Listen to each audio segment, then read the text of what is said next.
सर्वस्व में रामचंद्रो दयालु नान्यं जाने नैव जाने न जाने अंजनानंदनं वीरं जानकी शोकनाशनं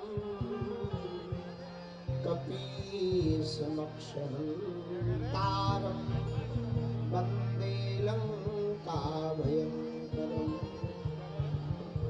बोलो रामचंद्र भगवान की, बागेश्वर बालाजी की, सन्यासी बाबा की, श्री वृंदावन बिहारी लाल की, ऊंची अटारी वारी की, श्री गिरधर गोपाल की, श्री गिरधर लाल की, श्री राधा गोविंद जी मंदिर की, सभी संत जनों की, बद्रीनाथ धाम की, हनुमानगढ़ी वाले बाबा की, अपने अपने गुरु गोविंद की, गुरु और चेला की, बागेश्वर धाम के मेला की, सभी ब्रजवासियों की हर हर जय जय श्री राधे। आज की पदयात्रा 9वें दिन की, आज यहाँ ठीक वृंदावन के पूर्व में हम लोग विश्राम ले रहे हैं। कल प्रातः काल फिर चलेंगे। बस आज की रात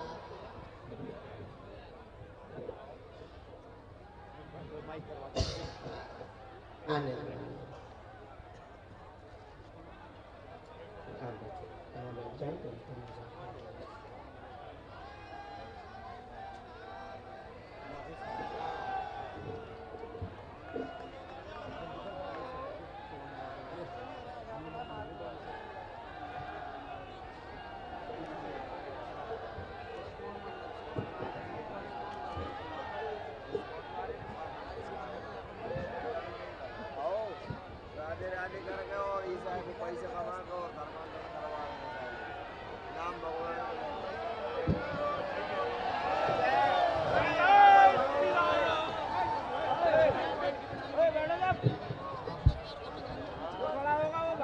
सभी लोग बैठे रहो, बैठ जाओ। जो आगे वाले हैं वो पहले बैठे। आज 9वें दिन की पदयात्रा यही विश्राम हो गई भैया। अब हम लोगों की अपनी ये इस वर्ष की पदयात्रा की अंतिम रात है। कल ठाकुर जी के दर्शन करके सब अपने अपने घरों को चले जाएंगे। आज 9वें दिन की पदयात्रा के विश्राम समय पर खूब उत्साह आनंद हुआ। परम पूज्य श्री महामंडलेश्वर जी शानंद जी महाराज जी, उनके श्री चरणों में दास दंडवत प्रणाम करता है। महामंडलेश्वर महंत पूज्य श्री राजू दास जी महाराज जी हनुमानगढ़ी वाले, उनके भी श्री चरणों में यह दास दंडवत प्रणाम करता है। हमारे भ्राता श्री पूज्य श्री मृदुल कांति शास्त्री जी, उनको भी दंडवत प्रणाम यह दास करता है। भ्राता श्री पूज्य श्री पुंडरीक जी महाराज जी, उनके भी श्री चरणों में यह दास दंडवत प्रणाम करता है। हमारे बड़े ही प्रिय अनुज श्री आचार्य इंदेश उपाध्याय जी, संतजन विप्रजन दाऊ भैया, स्वामी जी महाराज, श्री रमाकांत जी महाराज जी, सभी संतजन विद्वज्जन, सबके चरणों में यथायोग्य हम दंडवत प्रणाम कर रहे हैं। सभी ब्रजवासियों के चरणों में नाक रगड़कर प्रणाम कर रहे हैं और ब्रज रज को दास ये माथे से लगा रहा है। जय जय श्री राधे। हम पहले आज की पदयात्रा का क्रम बता दें, फिर अपनी बात कहेंगे। वो विराम करें। आज की पदयात्रा प्रारंभ प्रातः काल जब हुई, सुबह 7 बजे 8 बजे के बाद पूज्य श्री गीता मनीषी जी महाराज जी का आगमन हुआ था। पूज्य श्री भ्राता श्री तुलसी गोस्वामी जी का भी आगमन हुआ था। भाभी माँ रेणुका गोस्वामी जी का भी आगमन हुआ था। जया किशोरी जी का भी आगमन हुआ था। निमाई पाठशाला की संपूर्ण टीम ने खूब राधा नाम संकीर्तन आज की पदयात्रा में गाया। जब वहां से आगे बढ़े तो पदयात्रा के मध्य में ही अखाड़ा परिषद के अध्यक्ष परम पूज्य श्री रविंद्रपुरी जी महाराज जी का आगमन हुआ और संपूर्ण अखाड़ा की तरफ से दास को आशीर्वाद तो दिया ही है, पूरे पदयात्रियों को भी उन्होंने आशीर्वाद दिया। उसके आगे जब बढ़े तो बीच रास्ते में एक गांव पड़ा अकबरपुर। वहां पर खूब उत्साह लोगों में था, पर हमारे मुंह से सुबह ही निकला अकबरपुर की जगह रघुवरपुर होना चाहिए। वहां के गांव वालों ने कहा अब हम देखो भाई, कागजी तो हम कुछ कर नहीं सकते, हम कह सकते हैं, हमको ये बात बहुत अच्छी लगी। उसके बाद संपूर्ण रास्ते में कोई ना कोई महापुरुष, कोई ना कोई संतजन, कोई ना कोई ब्रजवासी, कोई दाऊ दादा वाले, बरसाने वाले, गोकुल वाले, वृंदावन वाले, गोसाई, सब बड़ी कृपा करके आशीर्वाद देने के लिए पूरी पदयात्रा में आए। आज की पदयात्रा विश्राम तो हो गई, पर ज्यों-ज्यों कल नजदीक आ रहा, मन उतना ही बेचैन और घबरा रहा। बेचैनी इस बात की है कि हमने और हमारे इन सब पदयात्रियों ने और इन सब संतों ने कि हमने और हमारे इन सब पदयात्रियों ने और इन सब संतों ने, चाहे वो बद्रीनाथ वाले महाराज जी हो, महंत राजू दास जी हो, या बागेश्वर धाम की पूरी टीम हो, माधवश्री माधव तिवारी भैया हो, इन सब ने पूरे पदयात्री बागेश्वर धाम के मंडल, सुंदरकांड मंडल और जहां जहां से निकले, दिल्ली, हरियाणा, अब उत्तर प्रदेश, ब्रज क्षेत्र, गांव-गांव से लोग भर भर कर आए। इतनी जन सैलाब की सुनामी देखी कि हमको कई लोगों ने ये कहा कि भारत के इतिहास में ऐसी पदयात्रा पहली बार हुई। लेकिन देखो, केवल भीड़ जोड़ने के लिए यदि पदयात्रा की गई तो सफल, पर यदि किसी उद्देश्य से की गई और वो उद्देश्य पूरा ना हो तो असफल है।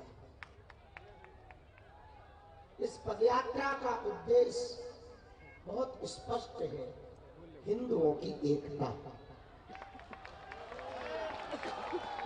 गांव-गांव को भेदभाव, छुआछूत मुक्त करने का संकल्प। कल पदयात्रा को विश्राम ले ले, पर मन की यात्रा आप लोग ब्रज में शपथ लेकर जाना, चलती रहे और गांव-गांव में हिंदू एकता का कार्य प्रारंभ रहे, तभी ये पदयात्रा सफल हो पाएगी, तभी यह पदयात्रा सफल मानी जाएगी। क्योंकि अब मात्र 12-13 घंटे बचे हैं। कल 12 बजे छठी कला में हम सब लोग वहां पर सामूहिक हनुमान चालीसा गा लेंगे, अर्जी लगाएंगे। आज की भी रह गई तो लास्ट में यदि हम भूल जाए तो आप लोग हमें ध्यान करवा देना, सुबह की रह गई थी। और उसके बाद में जब विश्राम हो जाएगी पदयात्रा, तो कुछ लोग कल दिन में पहले ही जाके दर्शन करके कार्यक्रम स्थल पर आ जाना, कुछ लोग बाद में जाना, ताकि एकदम से मंदिर पे भीड़ ना हो। और आज हमारे प्रिय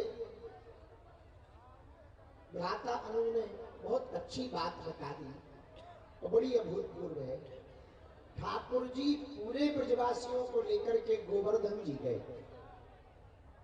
क्यों गए? बोले इनकी पूजा करो, गोवर्धन जी की। तो जो भी पदयात्री साधन संपन्न हो, जाने में अनुकूलता हो, तो आपके बदले हम मां के बिहारी के दर्शन कर लेंगे, हमारे बदले तुम गोवर्धन जी के दर्शन कर लेंगे। उससे ना तो कोई देखो अंत भला सो सब भला, ना तो कोई उपद्रव होगा, ना मंदिर में बहुत भीड़ होगी, और आधा काम हम निपटा देंगे, आधा तुम निपटा दोगे। सो गुरु और चेला की मौज कर रहे। सबसे ज्यादा तो मौज प्रशासन की करते, और दोनों ही बराबर जिम्मेवार है, आयोजक भी और प्रशासन भी। तो ऐसा क्रम साधन संपन्न वाले जितने पदयात्री हैं वो कर ले गए, बहुत अच्छो रहे। पर 12 बजे कल वहां प्रांगण में 4 धाम छठी करा पे आप लोग रहियो, गुरु जी आ रहे हैं। पूज्य रमण रेती वाले महाराज जी भी आ रहे हैं। और कल हम पूरे ब्रजवासियों से कहेंगे, अब तक तो पदयात्री रहे और आप रहे, कल हमारी प्रार्थनाएं कोई रहे या ना रहे, ब्रजवासी जरूर रहे। क्योंकि इतनी पदयात्रा वाले आए हैं आपके ब्रज में, इन्हें कछु ना कछु दो चाहिए। अब वो हम ब्रजवासियों से मांगे, आज ना मांगे कल मांगे। तो कल नहीं, पूरे ब्रज में ब्रजवासी ब्रजवासी, तो सभी ब्रजवासियों से प्रार्थना है कि कल 12 बजे हर हाल में आप वहां जरूर आइयो, क्योंकि पदयात्रा तो कल ही सफल हो पाएगी जब वो प्रण हम सबके बीच हो जाएगा, आगे की योजना तैयार हो जाएगी, तभी पदयात्रा सफल होगी, वरना ये शोभा यात्रा और भीड़ यात्रा बनकर रह जाएगी। पुराना मानना बहुत साफ बात है। एक हमारे मन में कष्ट है, यदि ब्रजवासी सुन रहे हो तो ये हमारा वीडियो संपूर्ण ब्रज में जरूर भेज दीजिए। हमसे अब देखो, जिस प्रजा से भूल हो जाए तो राजा ही उसका दोषी माना जाता है। प्रशासन को कोई सिपाही गलती कर दे तो अधिकारी मुख्य अधिकारियों को ऊपर से डांट लगती है। उसी प्रकार कोई साथ में रहने वाला भूल कर दे तो वो भूल हमारी मानी जाए। तो हमारे साथ में चलने वाले कुछ एक दिन के सेवादार बने थे। अच्छा वे कब बने कब चले गए पता नहीं, क्योंकि हमारी तरफ से नहीं बने, लेकिन उन्होंने बहुत धक्का मुक्का दिया। हमारे मन में 1% भी ये भाव नहीं था कि काऊ ब्रजवासी को धक्का लगा। और हम तो सुबह चलते थे, मात्र 15 किलोमीटर चलना है, 15 किलोमीटर आदमी कितनों धीमी गति से चले 4-5 घंटा में पहुंच जाएगा आराम से, 5-6 घंटा में पहुंच जाएगा। लेकिन हमको पहुंचते पहुंचते 12, 13 और 14 घंटा लग जाते थे। केवल एकमात्र कारण से हम चले कि हम जितने ज्यादा से ज्यादा लोगों से मिल पाए उतना अच्छा रहेगा, हम अपनी बात रख पाएंगे, उनके मिलने का भाव पूरा हो जाएगा।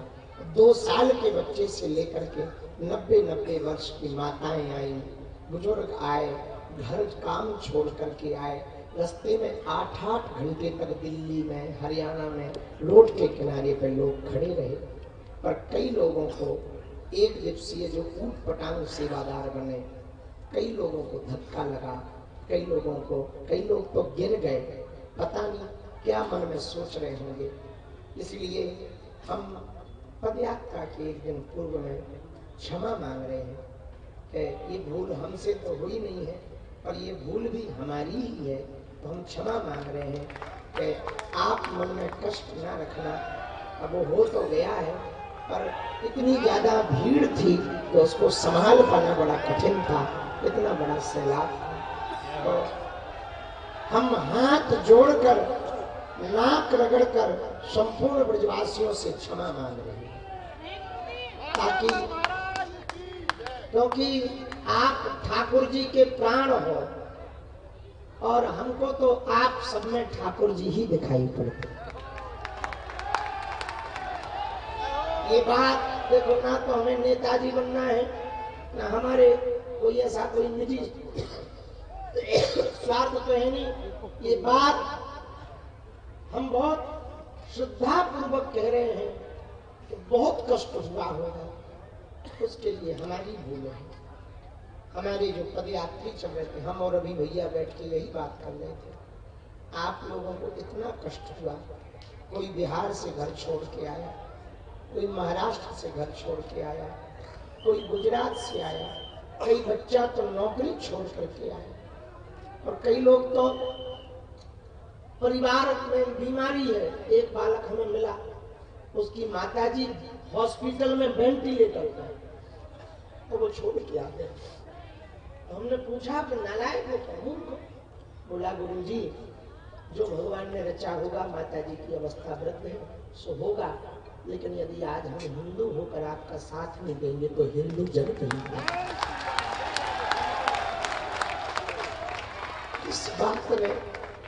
इस बात ने आज हमारे हृदय को छीण छीण कर दिया। पता नहीं हनुमान जी क्या करवाना चाह रहे और क्यों करवाना चाह रहे। हमने तो कभी सोचा भी नहीं था कि हनुमान जी ऐसी लीलाएं करेंगे, ऐसी पदयात्रा करवा देंगे। साधारण ये था कि गांव-गांव जाएंगे, लोगों को जगाएंगे, प्रेरणा देंगे कि भाई हिंदू एक हो जाओ, हिंदू एक हो जाओ, ताकि भविष्य में तुम्हारे बच्चे सुरक्षित रहे, तुम्हारा परिवार सुरक्षित रहे। कोई कामड़ रखे। आज अभी जब हमारे थे तो भैया भी साथ में थे। उस वक्त अभी जाके गए हमारे अति प्रिय जुबिन नौटियाल जी भी साथ में थे, बी पराग जी भी साथ में थे। एक बालक अपनी 60-65 वर्ष की माता जी को दर्शन कराने के लिए कंधे पे बैठा है। अभी की बात, कंधे पे बैठा है। तो हमारी नजर गई, हमने गाड़ी रुकवाई, बहुत स्पीड में जा रहे थे। प्रशासन की भी गलती नहीं है, वो भी कह रहे थे थोड़ा जल्दी चलो, भीड़ का बहुत दबाव पड़ रहा है। तो हम थोड़ा स्पीड में जा रहे थे, हमने गाड़ी रुकवाई, उनका जो होना होगा सो थोड़ा मिल ले। तो हमने जब बुलाया तो पूछा कि कंधे पे क्यों? बोले गुरुजी, वो माता जी की आंखों में आंसू आ गए। बालक कहता है गुरुजी, माता जी की हाइट छोटी है, आपको देख नहीं पाएगी, भीड़ बहुत थी तो आप दिख नहीं रहे थे, इसलिए हमने कंधे पे उठा रखा था ताकि आप लोग देख सकें।